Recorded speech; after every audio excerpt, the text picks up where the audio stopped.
من جزيرة ير وبيوس كبوحو يدد كلا دوان وجاهلين إلا أي كان نقدين قوة دقالة وما العد والبمانت الدنيا كونوا الكتاب من سين ودر حيستكتو ومحي قصة كوبعة سنغابور أمد والبط صالي عبر قادة شغلون نقوم كرتا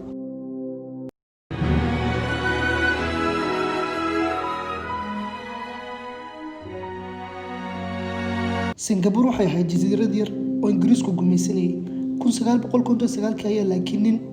bedeli doona biyaha nuska wadooyinka dhex taadsan kana dhigi doono Singapore maanta naqaano ayaa u soo bixi doona waana Lee Kuan Yew nin ay ka go'oneyd horumarinta ummadiisu Singapore marka xornimada qaadatay waxay ku biirtay midowga Malaysia ama Malaysia la midowday 1969 laakiin 2 sano kadib Malaysia iska soo tuurtay shacabka Singapore ummad aqoon lahayn kala wada duwan hal qodob midaysan lahayn bay ahaayeen Singapore khayraad oo la sheego kalena ma lahayn sida shidaal ama dahab iibkiisa toona ma lahayn badkeedu wuxuu gaaray 720 kilomitir square oo kaliya laakiin waxa soo dhan marka laga imaado Ilaahay wuxuu ugu deeqay shacabkan jaahiliinta hogaamiyada daacada oo ma aan waxba ka jirin wax ka dhalin doono Lee Kuan Yew waxa ka gooneed horumarinta ummadiisa waxaanu soo ururiyay aqoon-yahanadii Singapore ee koobna waxaana dhigan khidad iyo istiraatiijiyad ay dalka ku horumarin lahaayeen dhan walba marka laga eego waxa soo kale ay dejiyeen istiraatiijiyad ay ku soo jiidinayeen maalgashiga dibadda ama warshadaha dibadda shacabkan wuxuu ku dadaalay inuu wax baro luqad midaysan uu sameeyo oo English ah siyaasadana dhan iska dhigo oo uu soo jeestay inuu horumariyo ummadan iyo dalka Singapore khidadii Lee Kuan Yew dhigay way guuleysatay maalgashi aad u fara badan uu soo jiitay dhaqaalaha Singapore kor ayuu kacay waxaana noqotay Singapore meesha saddexaad ee lagu sifeeyay shidaalka 900 la soo dhaafay dhanka shacabka badankoodu waxbay barteen English waxay noqotay luqadda dalka dadkii guriga la'aanta ahaana 85% Singaporeanku guri ay iyagu leeyihiin ay ku nool yihiin maanta shaqo la'aantuna hoos buu u dhacday 3% oo kaliya 1980kii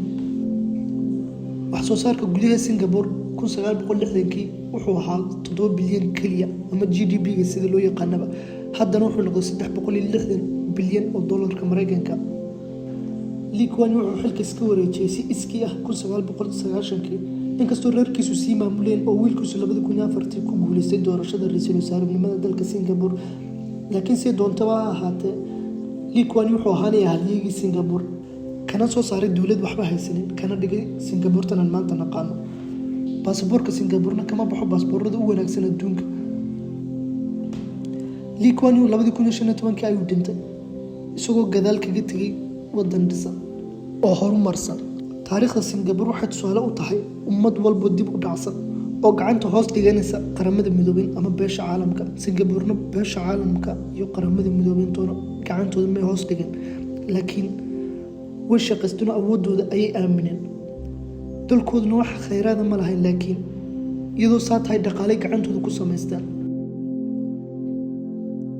كأنك نجم نوم مانت في سنغافورة هدي للصيو أنت جينا مديدة لكن مدو كنت صنع كلية كور هدي الورلا سنغافورة في زيادنا بلاش وروسينا طبعا وديدي الهيد وكنت صنع كلية كور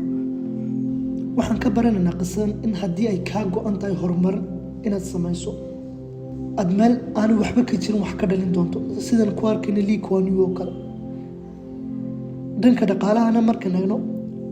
ummadina kuma hormarta ama dhaqaaloodu kuma kobco waxay dibadda ka soo dhoofsato badan waa in ummadu yeelato waxa iyadu samayso ay dibadda u dhoofso si marka uu dhaqaaleedu u kobco